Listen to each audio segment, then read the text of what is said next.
welcome to the Untitled Wrestler podcast for a very special episode. My name is Jay, joined by Troy and our very, very special guest, the Nigerian Kaiju Warren Banks. How are you, man? All right, I just realized I was muted. I'm good. How are you guys? Not bad at all. Very, very well. Really well. Good. Yeah, man. You're raring, ready to go, like off the back of your injury. Yeah. I was saying to the guys that I feel like I enjoyed the idea of coming back to wrestling more than the actual physical side of it. But yeah, nah, I'm ready to go. I will be. Good man. It's good to see you, man. Good to see you. Right, should we get straight into it, Jay? Let's do it. Do you wanna start, or shall I? Go on, mate. Go on. Okay. So let's start with the easiest question. How did you get into wrestling, and what were your earliest memories? I'll probably answer the second part first. Earliest memories. I remember like family friends owning VHSs of like old WrestleManias and stuff. And Dean Malenko. I remember those being like really early childhood memories, and like I think a Bret Hart, Shawn Michaels match, but I can't remember which one it was. But yeah, those are like my earliest memories of it. And then getting into it, like I was doing a law degree, which I absolutely hated.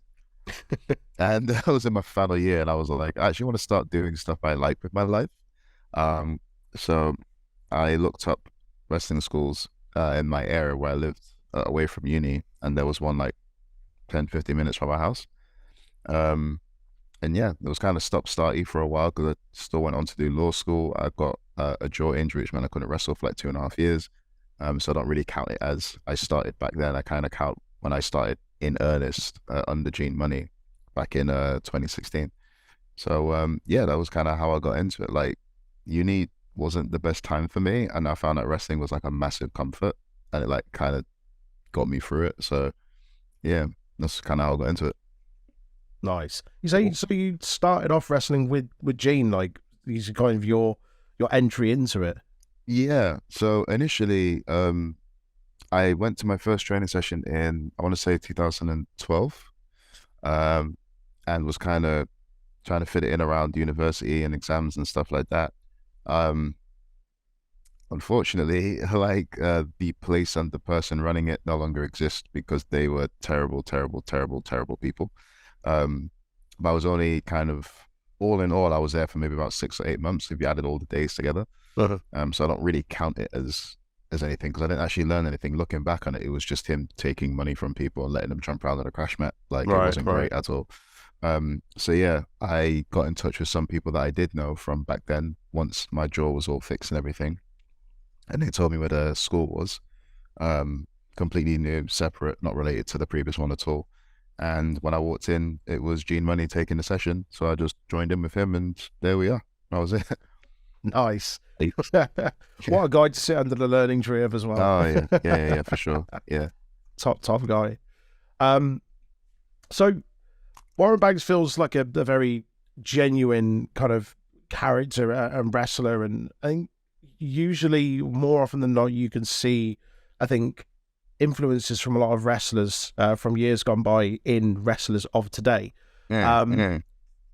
I don't see that as much with you. It feels very much as just kind of what you see is what you get, and it's you. And as there's, for me, I don't see shades of this, that, and the other. I could be wrong. So to that point, where do you take your inspiration from? You know, you mentioned you saw watching Dean Malenko on VHS back in the day. Were there any people that you took that inspiration from that you saw growing up, whether that be in wrestling or outside of it, whether it be other sports, musicians, film, TV? That's a tricky one because I think a lot of us are like an amalgamation of all the stuff we kind of come across in our lives, right? So I think with Warren Banks, I was kind of think like, what is it that at the time I really enjoyed, or what got me hype? And so initially it was like comic books. I was super into comic books. There was a period of time where I was like incredibly ill with like a lot of stomach issues. No one knew what was wrong with me. I dropped to like 9 stone something, and so it was really bad. And so all the energy I had to do was just lie down and read comic books because I couldn't exercise, I couldn't work and stuff like that. It went on for a very long time. And so once they finally figured out what was wrong and we got it under control, I was reading so much like Batman, X-Men, Deadpool and stuff that I was like, I want to be Batman almost. So like I bulked up and stuff like that, and even like my first sets of gear are like X-Men and Deadpool themed and stuff like that. Nice. So that's like the aesthetic, but in terms of the personality of the character, it's not necessarily an individual, it's more like an abstract. Because like for me personally, I really loved I didn't know what it was called at the time, but shonen anime and shonen manga. So that stuff like, you know, your Bleach, your Dragon Balls, and your Yu Yu Hakusho's and stuff like that. And I was like, I'm just gonna become a shonen anime protagonist. So like that's why you hear me make weird noises in the ring and like try and do flashy kind of strike moves and stuff. Like it's with that in mind. So I would probably say my influences is abstract and it's like comic books, anime. I wouldn't necessarily say other wrestlers because I know a more famous person than me got a lot of heat for saying it, but like I don't want to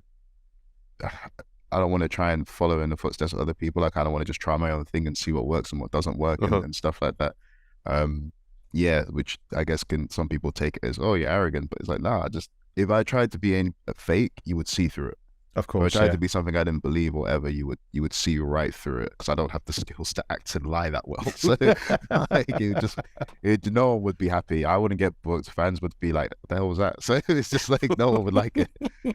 So yeah, it's just kind of aspects of the things that I grew up on and that I keep close to my heart even now as like a redacted year old man, and like just want to kind of do the stuff that I would like to watch myself, you know, that sort of thing.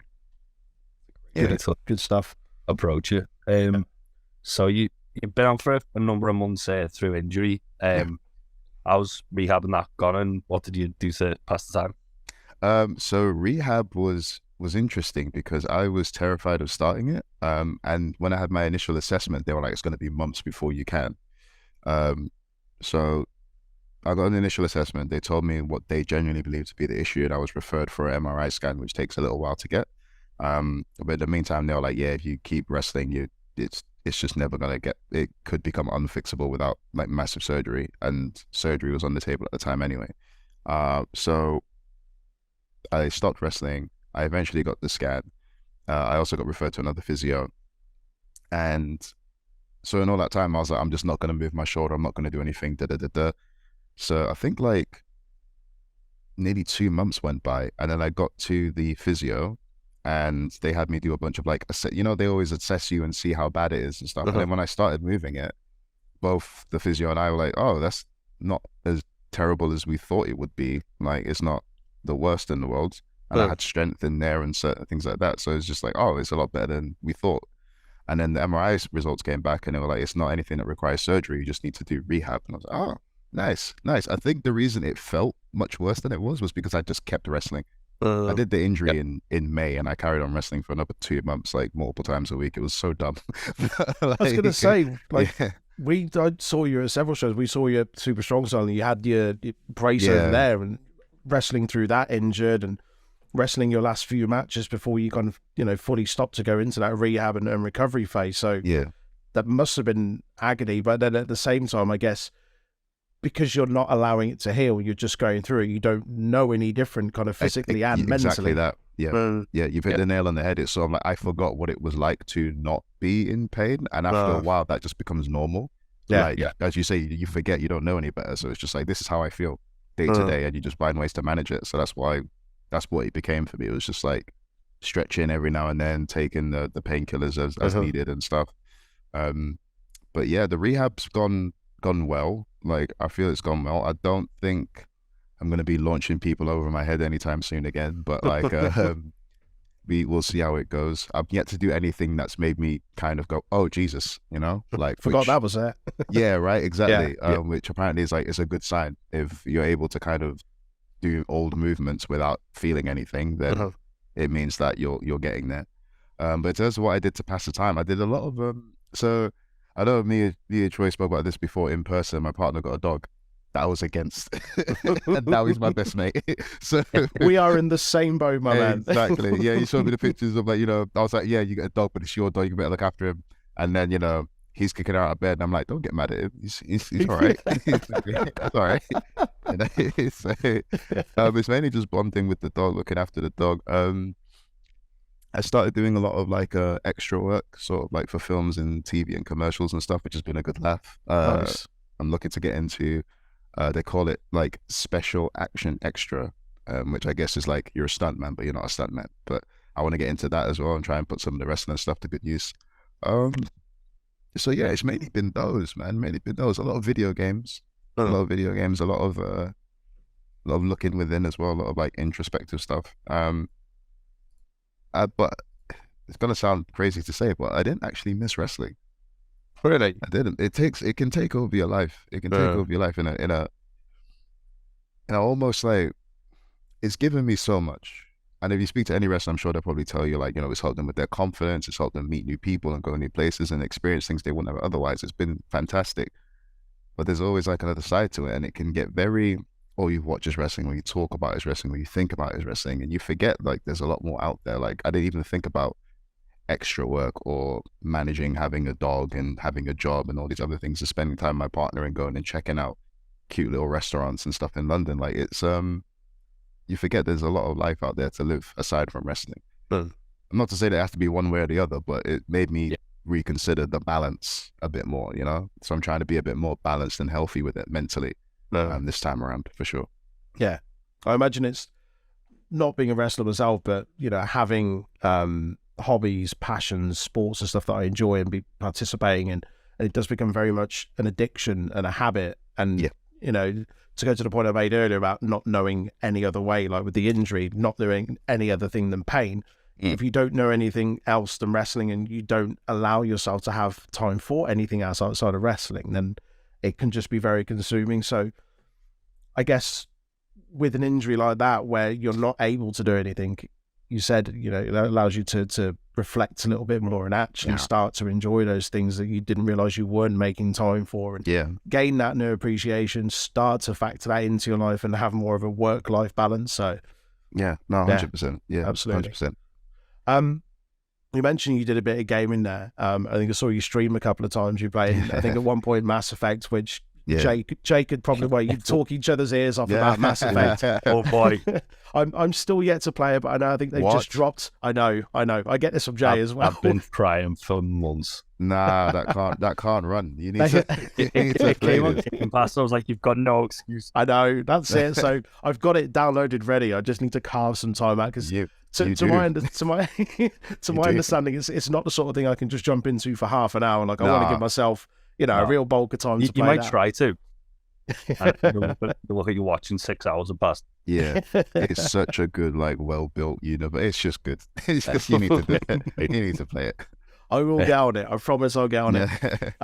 So yeah, like I say, you streamed a bit, and I caught some of that. Do you game much? What are some of your favorite games? Is there anything coming out this year that you're massively looking forward to? It's quite a big year for games this year. I mean, every year is, but there are some real highlights coming out this year. Is there anything you're looking forward to? What do you enjoy playing generally? Aside from Mass Effect. Aside from Mass Effect, I really enjoy a lot of like kind of single player action games. So like Devil May Cry is probably one of my favorite series of games. Nice.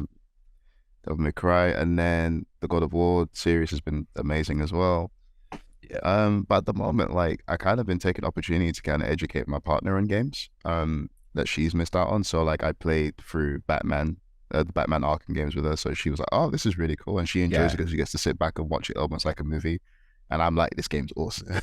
So I'm getting her through Persona 5 at the moment, Persona 5 Royal. Because that released on Xbox Game Pass. So we're working our way through that, because they're doing remasters of 3 and 4. So those are already like in the queue to be downloaded automatically when they're released, and those will be the next ones I play. Nice. In terms of like looking forward to, is Spider-Man 2 coming out this year? Is it next year? I feel like it might be this year. They haven't announced the date. It's slated as late 23, early 24. Because I remember they're making that and Wolverine, and I can't remember which one is 2024 and which one is 2023. I can't remember. I think Spidey's first, and then Wolverine. They don't have that much work to do they really? This is kind of almost copy and paste. They upscaled it when they did Miles, so they've got like the The blueprint's there. backbone for it. Exactly. Yeah. They can just build on top of it. That one, I think, Final Fantasy VII remake. I think that next chapter's coming out this year. So it's like PS5 exclusive, and I'm like, the price of entry is high, but I am willing to pay. so it's that as well. And yeah, if anything else, I can't imagine them stealth releasing anything. I'm not sure that's a thing these days for games, but like, yeah, those are the ones that kind of jump to mind immediately. But the Resident Evil looking very Mass Effect. Starfield, yeah. Which one is, sorry? Starfield. Yeah. Oh, okay. It's on Game Pass day one as well. Bethesda. You like Bethesda? Make Fallout and that. It's essentially Fallout meets Mass Effect. Okay. That's out in the next couple of months. Okay, I'm gonna look this up. That's said the first half of 23, so hopefully soon. But that looks very good. I was actually playing New Vegas earlier today, actually, just like going through it again. So nice. I know it wasn't Bethesda, but like it's still that vein of games. Absolutely. So, yeah. There's a Resident Evil 4 remake in March. Dead Space remake this month, I think. The Dead Space remake looks incredible. Yeah, it does. Looks insane. Yeah, phenomenal. Yeah. Good. Yeah, man. So we touched on gaming and stuff like that, and you said your rehab phase gave you time to enjoy going to the restaurants and spending time with the dog and bonding there. What else do you do in your downtime for fun? Like aside from those things that you spend your rehab doing, what would Warren Banks normally do in his free time? For Warren, okay, this is weird where it's like both me and him. For him, he's probably watching like a bunch of action movies and be like, "This is great." This is great. He's watching Terminator 2 for the third time today. Like, this is awesome. But for me personally, like I really, I find it very hard to like find calm. Since I moved to London last year, and I find it very hard to find like peace and quiet in the city. So one of the things I do like to do is I'll take the dog out to the park, and it's just wander about for like an hour, maybe a little bit more, and just try and find quiet places to sit down every now and then. He loves it because he gets tons of exercise because he's still growing. And then for me, it's like you get outside, it's fresh air, it's change of scenery. So I do like to wander about. Comic books definitely is a thing. Like I got some for my birthday from my partner actually, which were good. Spider-Man: A Life Story, which was interesting, and she got me a Black Panther collection. So it's a collection of like books from, I want to say 98 or 99 or something like that. Nice. Which was pretty cool. Yeah. And you see references to like characters that are in the MCU, the films now. So you see like their version of Everett Ross. You see, I know in the MCU, Bucky Barnes is called the White Wolf, but then you actually see who the original White Wolf was, and it's like, oh, okay, cool. Like, it's interesting stuff like that.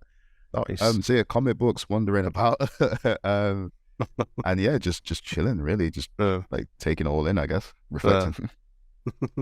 I suppose when one side of your life is wrestling and it's all very quick, like rowdy, raring to go, like 100 miles an hour, I suppose there has to be that yin yang and the other side calming and stuff like that. I know for some other people I know that wrestle, like it's their free time is all go, and their wrestling life is all go, and they are just constantly at that just breakneck pace. But it's good to hear that you do that, you make the time for just calm and sereneness and that fresh air and all of that sort of stuff, because it's easily forgotten, I think.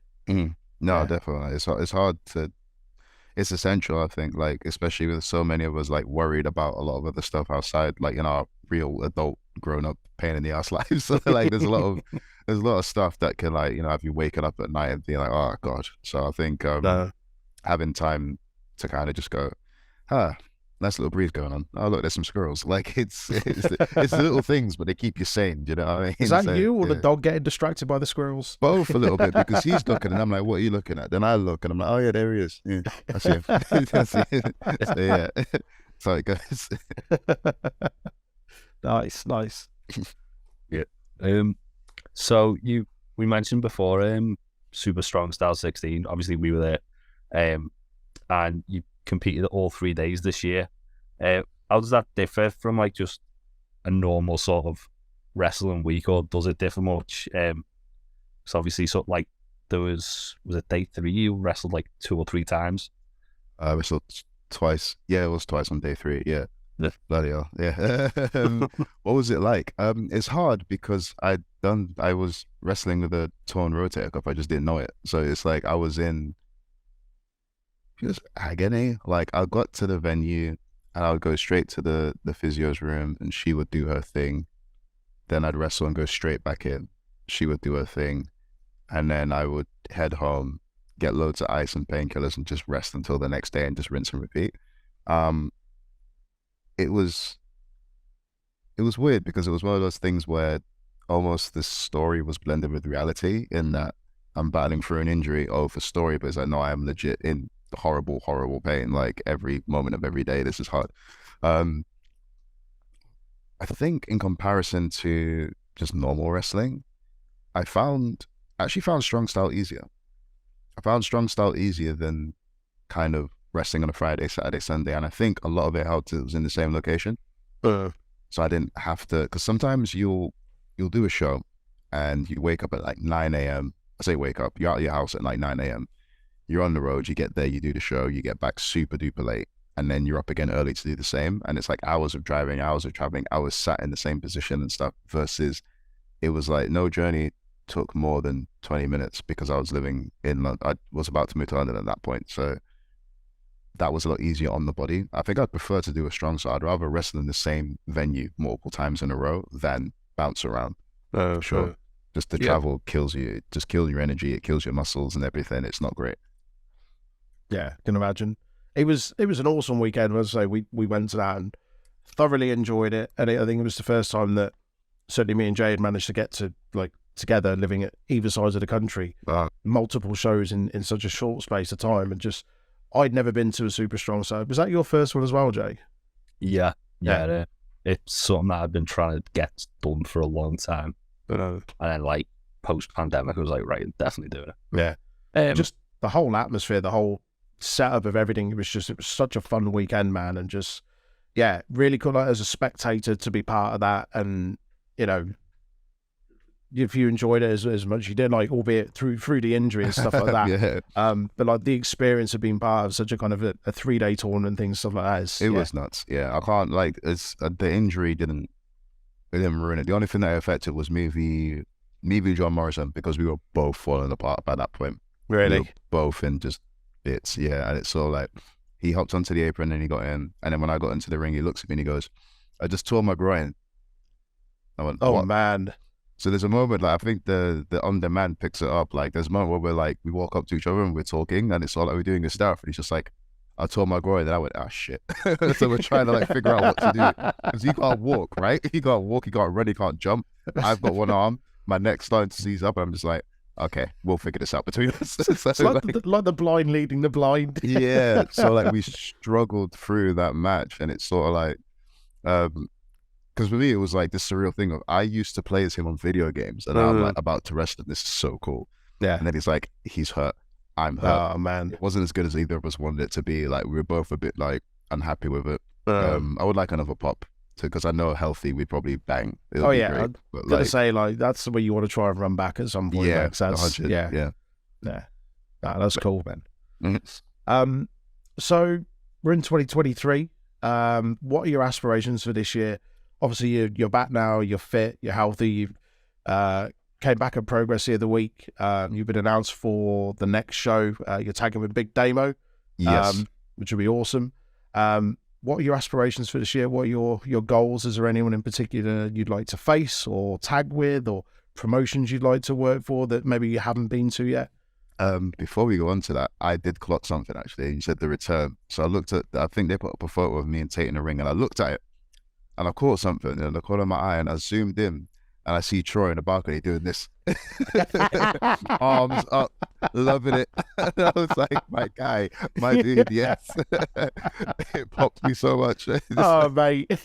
Yeah, it made me happy. I was just like, yes, someone was happy to see me. Yes, Troy. I ain't gonna lie, I lost it. It was amazing. Oh, it all went by like it was so much of like a blur, and it was like sensory overload, man. I kind of went deaf and blind. Like, I just focused on Tate. I got tunnel vision. Because it was nuts. But I remember zooming in and being like, is that? I just, they're like, yeah. Yeah, it's great. Oh, mate. Oh, it killed me.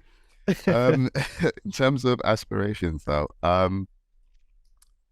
this is gonna sound like the most hippiest response in the history of hippiest responses. I just want to see what happens. I kind of like took this approach of, I'm gonna, again, hippie-ish, but like when we say we should be doing things, should, like, it kills people. Like, I should be here, I should be there, I should be that, and it's this imaginary goal or bit of success we set for ourselves, and if we don't achieve it, we're somehow failures. And that's just not something I can rock with like anymore. So it's a case of, I want to approach wrestling, every booking, every storyline, every interaction, whatever I'm given, I just want to try and do it as best as I can. And then whatever happens after that, cool. But my main goal, whatever I'm given, is to just try and do my absolute best at it. And if something comes of it, great. If I crap the bed and it's awful, fine, I'll learn from it. If you know what I mean? But it's just like, I'm no longer going, oh, I'd like to do that. I just say whatever comes. Yes, there's plenty of stuff I'd like to do. The list is forever long.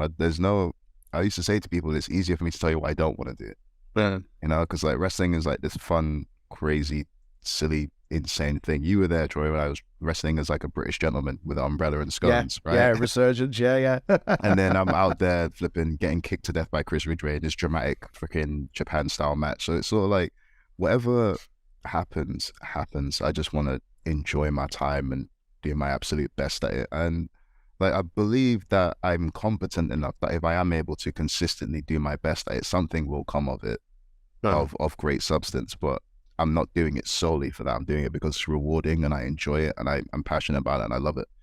And it's an aspect, it's something I want in my life and I want to keep it in my life, whether that be as a hobby or my job or whatever. But I think there's room for wrestling in my life because of what it brings into it. So like it's like kind of a non-answer in terms of aspirations. Like, I'd love to wrestle Takeshita. I'd love to wrestle Eddie Kingston. I'd love to do an AEW. I'd love to go to WWE. You know what I mean? Like, I'd love to go to Japan or Mexico. There's so much. I'm just like, whatever comes, man. Let me just try and grab it with both hands and try and smash it, really. So my aspirations, I guess, is just do my best. Like in 2023, just do my best. That's all. That's all you can ask for. Yeah. Great stuff, man. We've got one last question before we go into our daft questions from the Discord. Do you have any advice for someone looking to get into wrestling? Probably touching on what I just said about should and would and so on. I would say, forget everything you think you know.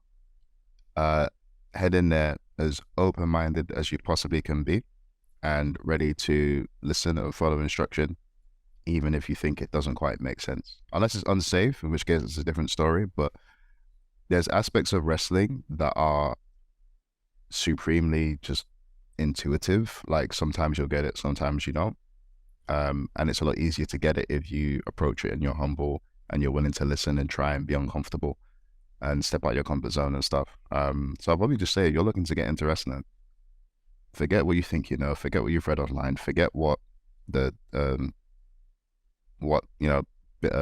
old vets say on Facebook, forget all of that. Just find a good school, one that's like, I'm not going to say accredited because there's no accredited. Reputable. Thank you. Yeah, find a reputable school. Speak to other wrestlers as well, because there's not a wrestler around if you reach out and say, look, I'm interested in getting into wrestling, but I don't know where to start and I'm worried about going to the wrong place. Is there any way you can recommend? Plenty of people are happy to recommend you. Because we don't want trainees to go through some of the, like I told you about my experience and the places I ended up at before I actually found Gene Money and the rest. Like, yeah, it's just looking back on it, it was so unsafe and ridiculous that like it's just like bumping on. It was terrible, and I don't want anyone else to go through that, because it's all like you could quite easily get seriously hurt and your journey's over before you started. So do your research and be open-minded is what I would say, and also know that, look, it's not for everybody.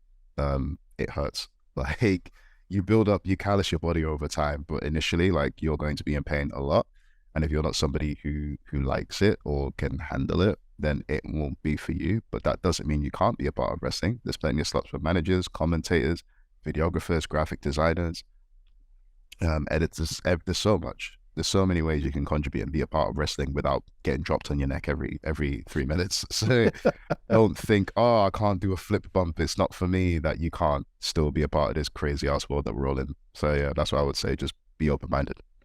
Sound advice, my man. Really, really good. I hope so anyway. No, absolutely. Shall we move on to some of the daft questions from the Discord, Jay? Yeah, go on. Do you want to read? You asked me to read them. So I can do, but most of them are yours. I've just seen the top two of mine. So first off, would you hit Mad Kurt with a UWP branded keyboard asking for a friend? I feel like that's what he wants me to do. I feel like I feel like it's part of some weird ass like master plan of his that he's got that like that none of us see coming, and then I hit him with it. And they're like, I don't know, the SWAT team arrives and he's been like 5 moves ahead the whole time, and I get framed for some shit I didn't do. Like, I don't know. I feel like he wants me to do it. When I told him I'd supply the keyboard for him to be hit with before, he was made up. He was genuinely happy. Well, that was because he'd forgot to bring a keyboard with him. I love it. I was about to say that there was a show was at where he didn't bring one, and someone had to run into town to get like some keyboards from freaking Staples or whatever. I was like ripping him out of this cardboard bag and throwing it to him before he goes out. Like, it's just like, it's funny times. But yeah, I think it's what he wants me to do. But if there's no strings attached, I'd absolutely nail him with a keyboard, 100%. Yeah. Like, yeah. Superb. That's the hilarious thing, is his whole gimmick's based on being a keyboard warrior. And I've heard just today on 2 occasions where he's rocked up to a show and forgotten a keyboard. Yeah. Yeah. It happens more often than you think, man. It's just like it's very regular. I'm just like, just buy them in bulk. I don't know if that's possible. Like, can you get a line to a supplier or something? Like, a weekly delivery. I don't know. Some sort of like keyboard endorsement you can get. You just get a few cheap one. Like, you should be sponsored by now by something. But the thing is, they probably want to show the keyboards don't break, so I'm not sure. Like, look how sturdy this is as you concuss some bloke. Like, it's just the wrong kind of promotion for your brand. Yeah. It's just like, it's great. It's a shame like Luke Jacobs has to retire now, but that keyboard is solid. Like, do you know what I mean? It's like, there's got to be a way around it, though. I imagine there's got to be. Superb. Right, next one. When are you coming back to Wrestle Island to reclaim your title from Lance Rivera? I will come back when they want me to come back. I got a message a few weeks ago. I am very much kind of taking it day by day. I'm fairly certain my shoulder's fine. I've been to training. I've taken some pretty heavy bumps and stuff, and I've been fine other than soreness, which is normal. But I am very wary of the fact that like I may try and go full pelt in a match and brother too hard because of the adrenaline, and I'll finish and I'll be like, oh, my arm's hanging off again. This is great. So I don't want to make any promise. You know what I mean? So I'm trying to like manage people's expectations and not take on too much. But Wrestle Island is one of those where it's like, when he asks or when the call comes, I'll be there. Just go ask me. That's all. Yeah. I went to my first Wrestle Island show a couple of weeks ago. And oh, really? It. Yeah, it's one of them because I live in Liverpool. So like I've all been like trying to get to a show, and it's just like the stars have never aligned. And finally, like, I was free, and I was like, I've got no excuse. I can literally go, and so I did, and loved it. Look forward to the Rumble in a couple of weeks. Yeah, it's nice. It's a lovely place, man. It's such a good atmosphere. It's such a good vibe. Like, good crowd, good workers as well. Like, it's just nice. And in wrestling, like, it's rare to find places that are just genuinely heartwarmingly nice. Like, there's always something. Like, I think the biggest thing that we used to complain about for Wrestle Island was how far away it was for us. That was it. Yeah. Like I used to say sometimes, like, if I lived closer, I would happily work there like every day of the week. You know what I mean? It's just nice. So, yeah, it's good stuff. Yeah, it's a cool vibe. Good sausage rolls as well. Oh, yeah. They're good. They're definitely good. That's one of the reasons I want to go back. I'm sort of like, those are like they're decently priced, and then for us it's like you get a complimentary one. I'm like, listen, there's I have unfinished business at the island. Okay. Aside from the championship, there's some food that needs to see me, and I need to see it. So there's a sausage roll with my name on it. Literally. So good. And next we've got Hallmark Events, who's asked, which is the best John Wick film in your opinion? Oh.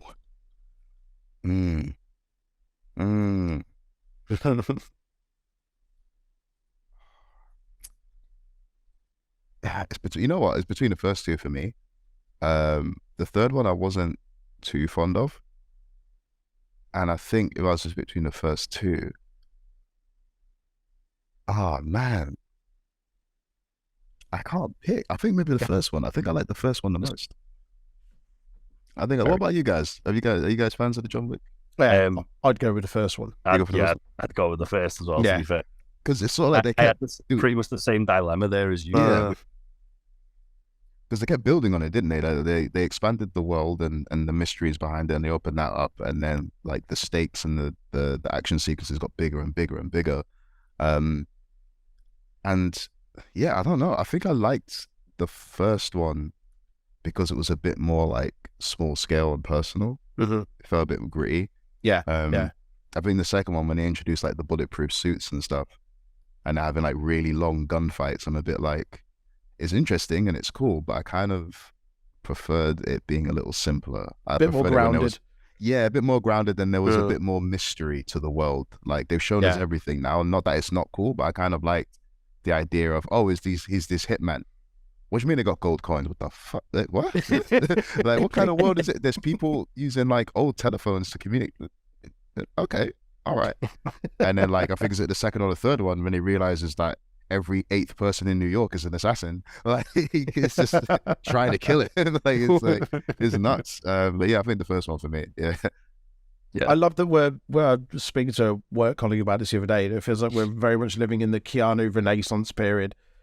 And he's just started to kind of, well, not just last few years, but I don't remember last time he put out a film that I didn't want to watch. I mean, even the third Bill and Ted, whilst it wasn't great, I was still like, it's Bill and Ted. It's Keanu Reeves. Exactly. Like, come on.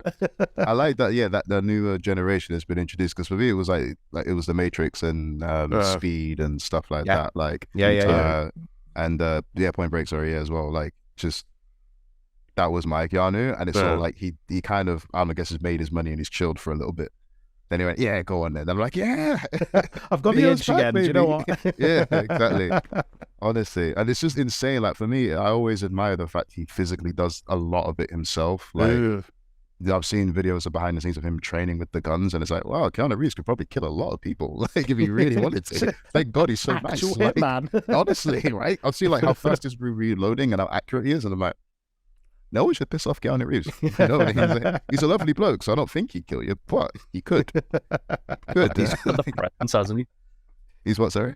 He's just got like the presence, hasn't he? That you just like, you're like, yeah, I'm going to do whatever this guy fucking tells me to do. Honestly, he'd be like, you're in my chair. Yes, I am. I'm so sorry, Mr. Reeves. Not to get too sidetracked, the Kenny Omega story about him.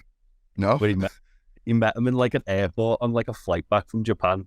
No way. And like they were both in like the first class lounge, and they were sat like across the room from one another, and he like ushered them over, and Kenny's just like, I just walked over, was like sat down, he's like, what'd you do, kid? And he just tells, he goes, right on, and then just that's it. That's insane. That's crazy.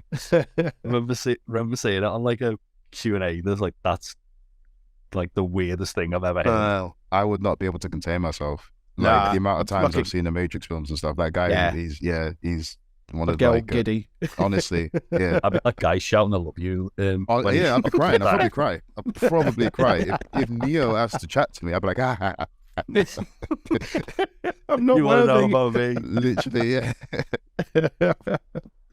Awesome.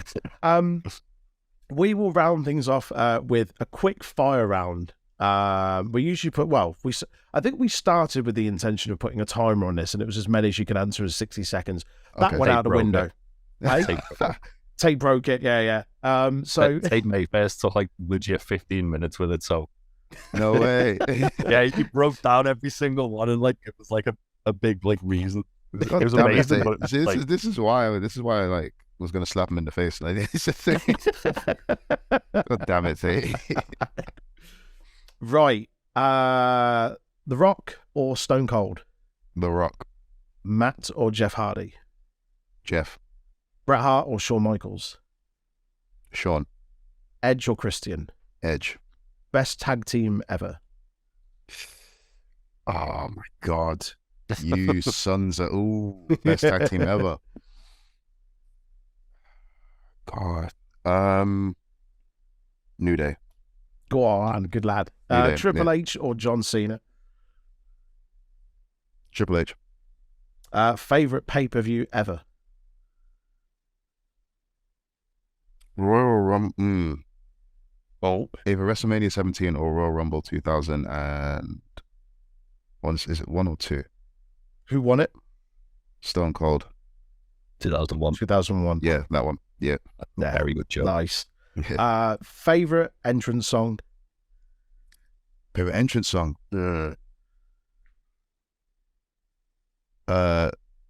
Gangrel / The Brood. Yes, mate. That's been on my playlist. I listen. It's one of those things where I put it on like if whenever I got to drive somewhere or it's just something. It's not like I've been listening to it during rehab and stuff. Like it's such a banger. Like it's so good. Yeah, 100%. So good. Dream opponent, dead or alive? Dream opponent, dead or alive? For me, I would love to face kind of mid-noughties Ring of Honor world champ Samoa Joe. Oh, yes, that please. version of him was my I would love to go toe to toe with him. It'll be great. Yeah, I would love to face that version of Samoa Joe. I love to face Samoa Joe now, to be honest. But like when I think back to like, because he was the guy. He was like conversation of like top 3, top 4 wrestlers on the planet. Like back then, he was the dude. Yeah, just that would be amazing. Yeah, I'd pay good money to see that. I'd love to face him. Yeah. And finally, your personal Mount Rushmore of wrestling. Cool. How many people is it? 4 or 5? Or no? 4. 4 on the Mount Rushmore. Kofi Kingston.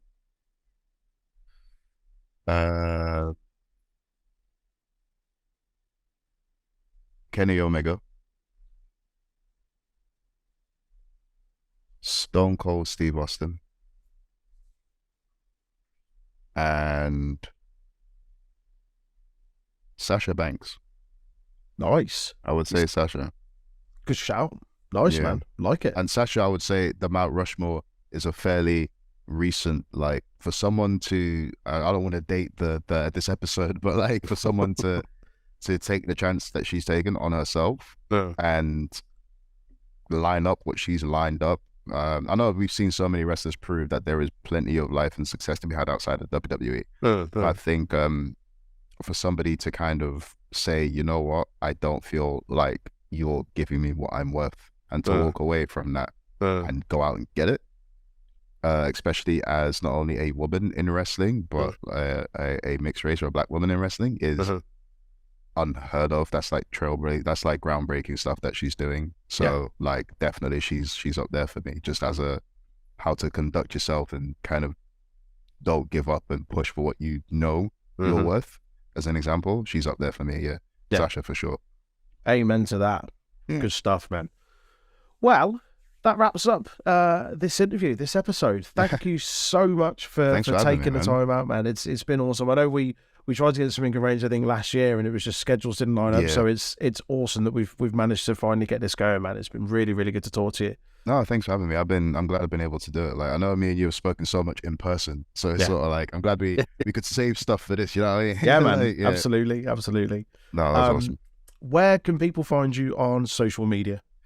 So social media, I've kind of reduced how much I'm on it since like the injury.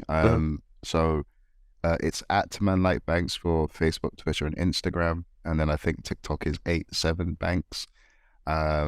But yeah, you can find me on there. I don't tend to post all that much. It's either the dog or comics that I find funny because I want other people to laugh too. Maybe when I'm kind of back wrestling more often, I might get into the swing of being more active on social media because, you know, why not? But at the moment, it's all very kind of every now and then you may get a comic of a funny cat doing something. I don't know. If that's your thing, then follow me. You know. Awesome. Cheers, man. Do go and give the man a follow. You can find us on our social media on Facebook, Instagram, and YouTube at Untitled Wrestling Podcast, and on Twitter, Twitch, and Discord at Untitled Rest Pod. We will catch you next time, guys. Thank you for listening. All the best. Bye-bye. Bye.